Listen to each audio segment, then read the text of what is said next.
नमस्कार। मैं doctor S के उपाध्याय से आचार्य लोक प्रशासन। आज हम बीए फर्स्ट ईयर के सेकंड प्रश्न पत्र भारत में लोक प्रशासन विषय के अंतर्गत कार्मिक लोक शिकायत तथा पेंशन मंत्रालय का अध्ययन करेंगे। आज का हमारा टॉपिक है कार्मिक लोक शिकायत तथा पेंशन मंत्रालय। इस विषय पर यह दूसरा वीडियो है। पहले वीडियो में हमने कार्मिक लोक शिकायत तथा पेंशन मंत्रालय के संगठनात्मक संरचना का अध्ययन किया। आज हम इस वीडियो में इस मंत्रालय के प्रमुख कार्यों का वर्णन करेंगे।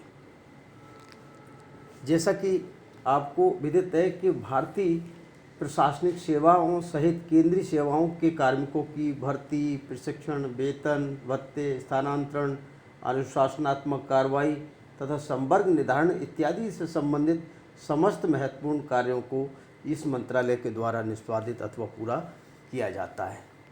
प्रमुखतः अगर हम इस मंत्रालय के कार्यों को देखें तो संक्षिप्त हम कह सकते हैं लोक सेवाओं में भर्ती, पदोन्नति, मनोबल वृद्धि हेतु कार्य हो, चाहे अखिल भारतीय सेवाओं, केंद्रीय सेवाओं के प्रशिक्षण की व्यवस्था की बात हो, यही मंत्रालय इसको निष्पादित करता है, पूरा करता है।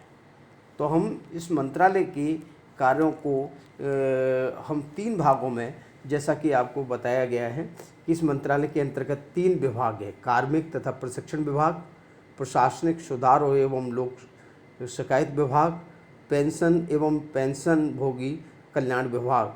3 विभागों हैं। इन तीनों विभागों के संदर्भ में इसके कार्यों को संक्षिप्त में जानने का प्रयास करेंगे। पहले कार्य हैं कार्मिक एवं प्रशिक्षण विभाग से संबंधित कार्य। पहला बिंदु है कार्मिक प्रशासन से संबंधित समस्त कार्यों को इस विभाग के द्वारा ही निष्पादित किया जाता है। जैसे कार्मिकों की भर्ती है या उससे जुड़े हुए प्रशिक्षण है, वेतन है, भत्ते हैं या योजना बनाना है, ये कार्यक्रम इसके द्वारा निष्पादित किए जाते हैं। प्रशिक्षण की व्यवस्था करना भी इसी विभाग का कार्य है। ये विभाग अखिल भारतीय सेवाओं के लिए, चाहे वो मसूरी की व्यवस्था है या फिर हम ये कहें सचिवालय प्रशिक्षण प्रबंध संस्थान के द्वारा प्रशिक्षण की बात है, या अन्य आवश्यकता अनुसार प्रशिक्षण संस्थानों में लोक प्रशासन, भारतीय लोक प्रशासन संस्थान है इत्यादि संस्थानों में प्रशिक्षण के लिए आवश्यक अखिल भारतीय सेवाओं और प्रशासनिक सेवाओं के लिए सुचारू व्यवस्था करने का प्रयास इस विभाग के द्वारा किया जाता है। सतर्कता और अनुशासन से संबंधित कार्य भी इस विभाग के द्वारा किए जाते हैं। लोक सेवाओं में सतर्कता बनाए रखना और अनुशासन संबंधी कार्य ये विभाग ईमानदारी से निष्पादित करता है। इसका प्रयास रहता है कि कार्मिक निष्पक्ष रहें, तटस्थ रहें, अनुशासित रहें, अपने कार्यों को निष्पक्षता, ईमानदारी और तटस्थता से करने का प्रयास करते रहें। इसके लिए आवश्यक कानून, आवश्यक नीति, आवश्यक योजना बनाने का कार्य यही कार्मिकों प्रशिक्षण विभाग के द्वारा किया जाता है। कार्मिकों की सेवा शर्तों का निर्धारण से संबंधित कार्य भी कार्मिक और प्रशिक्षण विभाग के द्वारा किए जाते हैं। कार्मिकों की क्या सेवा शर्तें हों, कार्य के घंटे कितने हों, या उनके लिए आवश्यक संसाधन, सुविधाएं, वातावरण क्या हो इत्यादि का निर्धारण भी ये इसी विभाग के द्वारा किया जाता है। अगला कार्य है कि ज्येष्ठ और मध्यवर्गीय प्रबंध के कार्य। जो उच्च प्रबंध होता है और मध्यम वर्ग का प्रबंध होता है, उन प्रबंधकों की व्यवस्था करना, उनकी नियुक्ति संबंधी लोक उपक्रमों में चयन मंडल होते हैं, उनके मध्यम और ज्येष्ठ होते हैं, उनके प्रबंधन की व्यवस्था भी इसी विभाग के माध्यम से निष्पादित की जाती है, पूर्ण की जाती है। अगला कार्य सरकार के कार्मिक संबंध से संबंधित कार्य। सरकार को जितने भी कार्मिक प्रशासन के लिए कार्मिक प्रबंधन की आवश्यकता होती है, ये विभाग उनकी आवश्यकताओं को देखता है, उनकी शर्तों का निर्धारण करता है, उनकी योग्यताओं इत्यादि से संबंधित विषयों को सरकार के समक्ष प्रस्तुत करता है, आवश्यकता अनुसार उनको प्रशासनिक सहायता सहयोग प्रदान करता है। संघ लोक सेवा आयोग से संबंधित कार्य भी इसी कार्मिक और प्रशिक्षण विभाग के प्रमुख कार्यों में सम्मिलित हैं।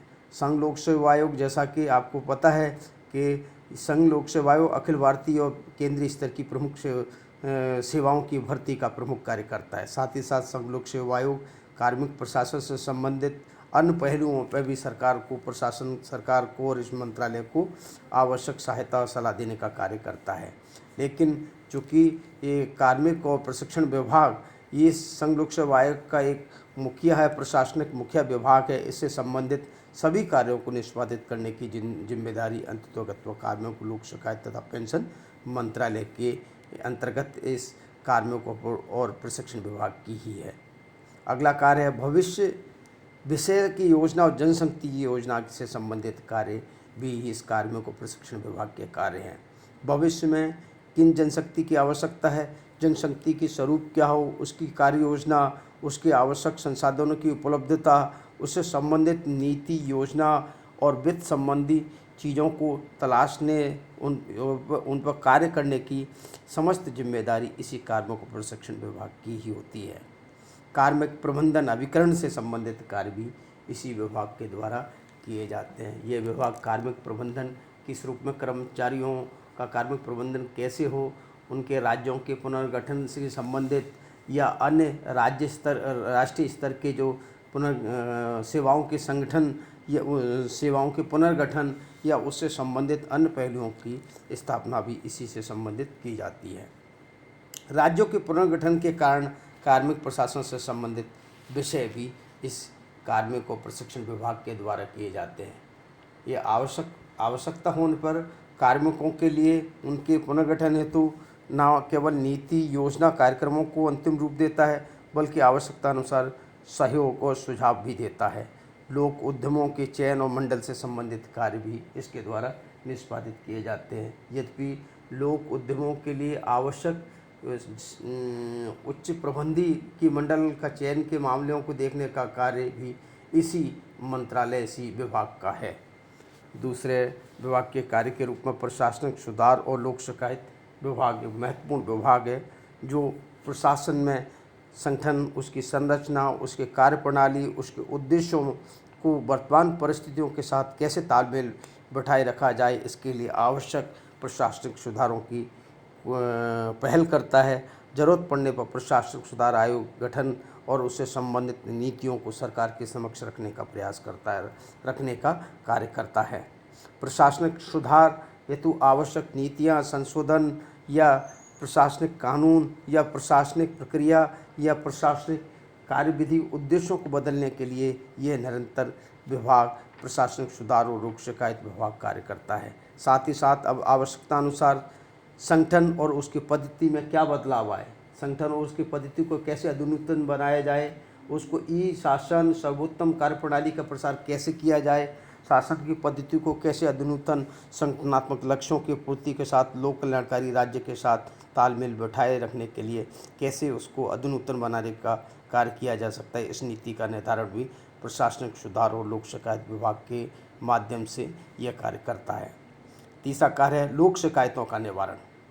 जनता की सरकारी कर्मचारियों संगठन के साथ साथ सरकार से भी कुछ शिकायतें हो सकती हैं। इन शिकायतों के निवारण के लिए, उनके निस्तारण के लिए आवश्यक होता है कि केंद्रीय कर्मचारियों के विरुद्ध प्राप्त शिकायतों को उनको नीतिगत आधार पर कैसे उनका सुलझारा किया जाए, कैसे किसी तंत्र या संरचना की स्थापना की जाए ताकि इन लोक शिकायतों का निवारण शीघ्र जनता के हित में किया जा सके। और अगला बिंदु है केंद्र और राज्य सरकारों के समन्वय का कार्य भी प्रशासनिक सुधार और लोक शिकायत विभाग करता है। ये विभाग ये देखता है केंद्र और राज्य सरकारें सुगमता से कैसे पेशेवर तरीके से कार्य कर सके, उसके लिए आवश्यकता अनुसार संगठन और में सुधार और प्रशासनिक लोक शिकायतों को कैसे दूर कर उनको केंद्र राज्यों के बीच उचित तालमेल स्थापित किया जा सके, ताकि केंद्र और राज्य की जो संगठनात्मक जो संरचना, संघात्मक राज्य की जो संकल्पना है उसको एक भलीभांति पूरत करने का प्रयास किया जा सके। इसी अवधारणा से प्रशासनिक सुधार और लोक शिकायत विभाग कार्य करता है। कार्मिक लोक शिकायत और पेंशन मंत्रालय के अधीन कार्यरत तीसरा विभाग है पेंशन और पेंशनभोगी कल्याण विभाग। इसके प्रमुख कार्यों में पहला कार्य है कि पेंशन नीति एवं सेवानिवृत्ति के संबंधित जितने भी मसले होते हैं, कार्य होते हैं या मामले होते हैं, उनके निस्तारण का कार्य यही मंत्रालय करता है। पेंशन की नीति क्या हो, सेवानिवृत्ति के पश्चात उनके कल्याण के संबंधित कार्य कैसे हों, इनसे संबंधित सभी कार्य इसी मंत्रालय के द्वारा किए जाते हैं। पेंशन दूसरा है पेंशन कानून और नीतियों का निर्धारण और उनका क्रियान्वयन। अखिल भारतीय सेवाओं या केंद्रीय सेवाओं के लिए जो पेंशन सिविल सेवा नियम बने हुए हैं, कानून बने हैं, उनको अद्यतन करना, उनमें सुधार करना, कमियां हैं तो दूर करना और उनको लागू करने का कार्य भी यही विभाग उसके लागू करने का कार्य की देखरेख भी यही विभाग करता है। उदाहरण के तौर पर केंद्रीय सिविल सेवा पेंशन अधिनियम 1939 है, या अखिल भारतीय सेवा नियम 1958 है, या अंशदायी भविष्य निधि है, सामान्य भविष्य निधि है, केंद्रीय सिविल सेवा 1972 का है, इत्यादि जो हमारे जो कानून हैं, नियम हैं, उनको लागू करने का कार्य भी इसी पेंशन मंत्रालय के द्वारा किया जाता है। ये मंत्रालय ये देखता है कि आवश्यकता अनुसार केंद्र सरकार पेंशन ढांचे पेंशनभोगियों को कैसे राहत पहुंचाइए, नीतिगत निर्णय लेने का कार्य भी इसी मंत्रालय का होता है। ये मंत्रालय यह भी सुनिश्चित करता है कि सेवानिवृत्त लाभों से संबंधित किसी अन्य नियम में कोई संशोधन हो या उसका शिथिलीकरण हो, या ऐसे मामले जिनसे जनता के वो लोक कार्मिकों के पेंशन भोगी कार्मिकों के कल्याण को और अधिक सुगम बनाया जा सकता है, ऐसे कार्यों को करने का कार्य भी यही विभाग पेंशन और पेंशन भोगी कल्याण विभाग करता है।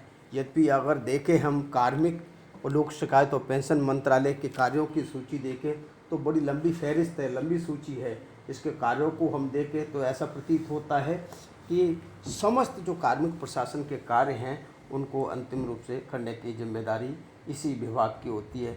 कुछ मामलों को छोड़ दें तो समस्त कार्य कार्मिक प्रशासन के द्वारा इन्हीं के द्वारा किए जाते हैं। जैसे रेलवे विभाग, ऊर्जा विभाग, इलेक्ट्रॉनिक पदों और अंतरिक्ष विभाग के अंतर्गत जो सेवा हैं, या रक्षा विभाग के अंतर्गत जो सेवाएं, उनको छोड़ के समस्त अखिल भारतीय केंद्रीय सेवाओं के कार्मिकों के से संबंधित, चाहे उसकी कोई भी नीति हो, उसकी भर्ती से लेकर उसकी सेवानिवृत्ति तक के जितनी भी सीबी वर्गीय कार्मिक प्रशासन के मसले हैं, मुद्दे हैं, उनको हल करने, उनके संबंध में नीति, उनके संबंध में नियोजन, उनसे संबंधित बिंदुओं के निस्तारण का कार्य भी यही केंद्रीय कार्मिक लोक शिकायत और पेंशन मंत्रालय के विभिन्न तीनों विभागों के द्वारा निष्पादित की जा सकती है। सारांशतः हम ये कहें कि कार्मिक लोक शिकायत और पेंशन मंत्रालय लोक सेवाओं की भर्ती, वर्गीकरण, प्रशिक्षण, पेंशन तथा अन्य सेवा शर्तों से संबंधित कार्यों को करने के साथ साथ लोक शिकायतों के निस्तारण और प्रशासनिक सुधार और उसके नियंत्रण में एक महती भूमिका अदा करता है। धन्यवाद।